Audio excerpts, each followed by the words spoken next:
Hello, welcome to the second episode of Cyprus Asking People Things. And today we have an incredible creative artist on here, designer of technology and music, Salvatore Tropiano. But people usually call you Sal, yeah? Yeah, Sal's easiest, yeah. Oh, right on. So if you just want to just let us know what your deal is, what you do and what you play and all of that. Yeah, so, I went to uni. I studied product design. Integrated product design was the name of the course. That was all about creating solutions to problems in a creative way. So not the sort of, analytical sort of, okay, it's got to, just sort of tick all the boxes. How can you create something in a more interesting way? Not just interesting, but in a way that you might not have thought of, taking it from a different perspective, a different angle. Oh, excellent. And so, what do you play? So main instrument is guitar. I've been playing guitar since I was 9 years old. Many years now. So, what actually got you into music in the first place? Like, why guitar as well specifically? I mean, it was prevalent in the music that I was listening to, like when I was that primary school age. So, this was the age of, if you remember, LimeWire and, downloading discographies and hoping you didn't infect your family's computer with all sorts of viruses and bad stuff. Yeah, we're talking about the paid LimeWire, of course. Oh, yes, that's true. Yeah. So, I'd be listening to lots of music, and that was my exposure to a lot of classic rock music. So my first intro to stuff like Akadaka and the Angels and that sort of Aussie pub rock stuff. Just smashing away at a guitar, and I thought that was the coolest sound ever. Like this heavy distorted guitar that you could just express yourself on, and I thought, you know what, I want to do that. I want to get into that instrument. So. Because I've got you on here because we're talking about, design and how you've actually incorporated your design and technology degree into instruments and stuff. And I mean, we've been working on some cool stuff together. What encouraged you to start tinkering, and especially tinkering with musical instruments? Yeah, I mean, from like early ages, I mean, we're talking before I picked up a guitar. I always had this sort of curiosity about things. Like I would be pulling apart my toy cars and seeing like, oh, how'd that work and how was that put together? And I'd be pulling apart like pens, like the little clicky pens, and like, oh, how does that spring, why is that spring there? What does it do? And pulling apart and then see if I could put it back together again. So I've just always been curious about like the way things work. That's just been a part of me. And something that I got from my dad, he was sort of, important in this sort of life philosophy, I suppose. He taught me that the best things in life are sort of twofold. One, they're the simplest things, and two, it's the things that you make with your own hands. So as soon as I got my first electric guitar, I was 10 years old, and by the time it needed new strings, because they'd be rusty from hours of playing, the first thing we did, we didn't take it to a music shop for someone else to do. We got in there and we learned how to do it, and we took care of it, and we polished out all the metal parts and replaced the strings and did all that ourselves. So I always tell my guitar students, like, one of the great things to do is get in there, and there's not much you can really do wrong. You're just changing some strings on a guitar. Do it yourself. Learn how the thing works. Yeah, most definitely. Like, I have a very similar philosophy in a way, and this actually came from one of my drum teachers at uni, Dave Plenty, and he was going through this exercise, and it was just this reading exercise, and Dave was saying, when we go through this exercise, it's not just a reading exercise. How can we turn this one exercise into learning 5 things at once? And he said we can read it. So that's number 1, practice reading. Number 2, we can, start to do some independence in there. So, playing a groove and then reading while you're playing a groove and just chucking the rhythm on the bass drum or whatever. Number 3, you can start to improvise with it. So you're learning that as well, and then incorporating other techniques and sticking things, and it ended up being around 5 things. If you can put as much learning into a singular thing as possible, you can really start to compound that learning. So when you started to explore the guitar and the design aspects of guitar and the tinkering with it, how did they actually play with one another, and when did you actually really start to realize you could use design to help you learn your guitar better, and then in a sense, when you're learning things on the guitar, incorporate that into your design and technology degree as well? Yeah, I think it all came sort of it all came together in my last year of uni. Like during my first couple of years, it was a 3-year degree, and during the first couple of years there wasn't really that connection made. Like, you're learning the rudiments of design and you're learning how to be a designer. So yeah, you didn't get to put that piece together yet. It was in my final year we did our major project, and that was where I could lead my own capstone project. So if you could just, what's a capstone project? Oh yeah. So that's like your big final project. Like this is basically your portfolio piece. So the precipice of your uni degree. Yeah, the whole final year was this one project. So it was massive, do a whole bunch of research. So the design always comes out of trying to solve a problem. If you think about the electric guitar, why was the electric guitar designed? That's a question that you sort of think about, like why is there an electric guitar? Why was that designed? And the reason it was designed, if you read up on your history, is because you couldn't hear a guitar that was playing in a club, and you couldn't hear it over the band or the crowd even. It just wasn't loud enough. So you have to ask yourself a question. You say, how can I make the guitar louder so that you can hear it in a club? So that these sort of how can I questions, so that something forms your design brief. Putting a design question to music. Working as a guitar teacher, I'd often try and find ways to keep my students playing in time. That's something that a guitar teacher often struggles with, is that a young guitar player full of energy, full of life, wants to just play faster and faster and faster, and may not lock into the groove that he or she's trying to play in. So that was my problem. I thought, how can I get my students to lock into a BPM? So that was my question. The next step is you have to think about constraints. So, okay, that's a really broad statement. How can I get my students to stay in time? That could take many forms. So the form factor I came up with was a clip-on tuner. Many guitarists have used clip-on tuners before, and they know how that works. It's pretty, just clip it onto the headstock. So I thought to myself, what if I incorporated a metronome device that wasn't just a metronome, that could be used to help a student to keep in time with an external source, but also think about how they're actually playing themselves. So we'll play, it might be quarter note pulses, they're just strumming away quarter notes at 120 BPM. The device will pick up those vibrations and will output those as another light. So the aim of the game is to make the two lights, so the metronome light and the user's light, to blink at the same time. In other words, you're playing in time with the metronome, and you've got that visual feedback to do so. If you can see that the lights aren't in time, maybe you're rushing, so you need to pull back a little bit. Or if you're not going fast enough, you might need to play a bit faster in order to get those two lights blinking at the same time, the metronome light and your own playing light. So that was the whole basis of what I designed in my capstone project. So like when you break it down, you've really found through your design degree, you found the question, how can I? And then you look at the constraints of the medium that you're working within.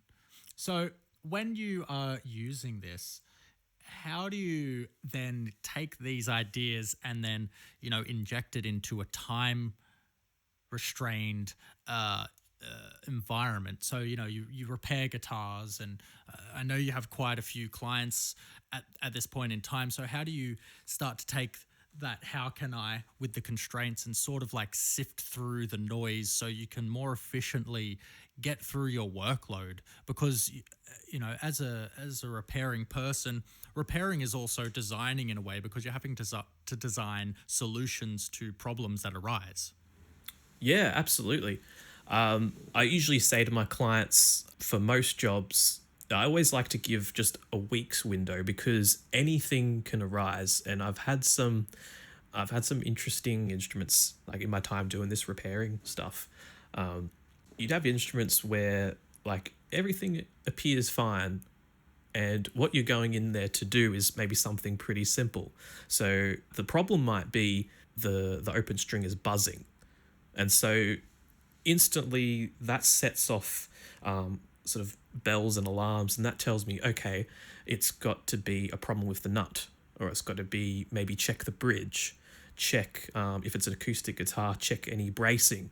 You want to eliminate all of the most common things first, because that's going to probably be the issue, and you can just fix it straight away and it's all done. So things that are quite visual, you can just inspect those pretty quickly. And so something's loose, okay, tighten it back up, okay, does it go away, yes or no? And then most likely you may have solved your problem. If not, you might have to look deeper. So there was one guitar where a string was buzzing, and it turned out that the slot that the string sits in on the nut was actually carved too deeply. And so I thought, okay, well, that means I've got to have to replace the nut. But little did I know that this particular nut was super glued in, which caused a whole bunch of other problems too. So sometimes solutions bring about whole new problems also. Usually a nut is only just held in with like a really weak wood glue, because it's a serviceable part. You can just take a set of pliers, just give it a bit of a wiggle, and then out it comes. So you replace it. But this one was hand built by the person's uncle. Yeah, it's not going to come out at all. I ended up having to grind it away, and eventually you replace the nut and everything works again. But sometimes problems that you find solutions to can create more problems that you find solutions to. So, in a sense, like when you are repairing all of these issues, do you store all of this in a backlog in your mind so that when you're designing a new product and new devices or creating things from scratch, seemingly from scratch, nothing is original, do you have this backlog of issues that you've already solved? Oh, absolutely. Yeah, like there's certain processes that I would take because I know that from past experience that they would work in certain conditions. However, they might not always work, and that's the thing with problem solving, and with repairs too. That just because you did it once in one particular scenario doesn't mean it's always going to work every single time in every single situation, and you have to be ready for that. You got to be prepared. You can try and go at it with your past knowledge, and it may work or it may not work as you desired. So you might have to go in there and rethink exactly what you were doing. Sometimes when I hit a wall, I'll stop and ask myself, why am I taking this particular approach? What am I really trying to solve? So when I look deeper into those questions, I'll usually find a solution perhaps that I never considered before. Yeah, absolutely. And then, because you're actually in a band, the Object Project, do you actually apply these notions to the songwriting? When you're writing a song, are you looking at ways to eliminate the most common mistakes first when lyric writing, or you approach things, or what are we most likely going to talk about? When you're actually recording in the studio, are you giving yourself enough time for the problems that may arise? Like, are you asking yourself the same things? Like, what are you actually trying to solve when recording? Knowing that all recording situations aren't really the same either. Yeah, that's really interesting actually, like applying design to like what I'm doing with the Object Project, because I mean what we do as artists is we design sound. That's like really analytical. I suppose. But what you have to do beyond that is, okay, we're designing sound. You got to put some sort of constraint on what you're doing. You sort of have to sort of define your parameters, who are your stakeholders, set some constraints about it. And so from the outset, we called it the Object Project because we're writing songs about objects. And so that's what we're working with. Okay, that seems really limiting. I just got to write about a bookshelf or a ceiling fan. That's all your songs are going to be about, seriously? But actually, that's when you start to break it down even further. You start to think, what is this ceiling fan thinking about? In a way, just writing songs about objects is not particularly relatable. You want to touch people in a deeper way. So when the objects are sentient, when they're thinking for themselves, and they're not just thinking, they're feeling. And so that's how we're all connected, because we all express emotions. We might express them in different ways, and we might have different emotions at different times. So the objects in the songs feel things, and it's expressed in the lyrics also. And especially we can talk about Bookshelf. So Bookshelf is just sitting there. He's feeling like neglected because no one really reads books anymore. Everything's just found on the internet if you want to look up something. So Bookshelf, if you've ever felt you felt a bit neglected or abandoned, those kinds of feelings, well, you can definitely relate to an Object Project song. Yeah. On that, when you're writing these songs to relate to other people, it's really also evident that you're writing from within yourself, and the other writers within the band are writing from within themselves. And do you feel like these personifications of the objects are actually coming from within? Like, do you feel like you yourself as an independent musician, do you feel like there's enough support within your expertise? Are you actually feeling valued? And is that actually coming out within the lyrics in these songs? Yeah, I think the value thing is really interesting, because I think the people that value what we're doing the most are the people that will come out and see the shows when we play shows. Obviously not at the moment because of lockdown, but they come out and see the shows. They see what we do for themselves. And usually that's people who have an interest in music straight away. So, they might be involved in other bands or other music acts where they appreciate music and they appreciate storytelling also. So those people, I think, once they know the stories and like they know what we're about, they are the ones that readily will be receptive to value.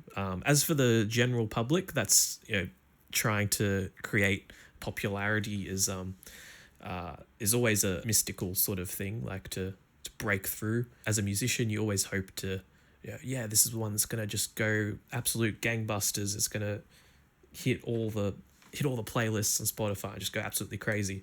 We're all hoping for that. Yeah, funnily enough, there's a writer called Malcolm Gladwell who wrote a book called The Tipping Point, How Little Things Make a Big Difference. And he actually gets on the topic of how social endemics start. And I would quite recommend to anybody who's interested in developing a social fad to go ahead and actually read this book. It's definitely helped open my eyes to how social endemics actually start and how you can start a wave, ride a wave, or even just generally analyze something that's happened in the past and, just see how it occurred. But do you use any of these tools to help bolster your business? Yeah, as an individual, I would say it comes down to the connections that you make. The music industry is all about people. That goes for, teaching also, like having that relationship with a student.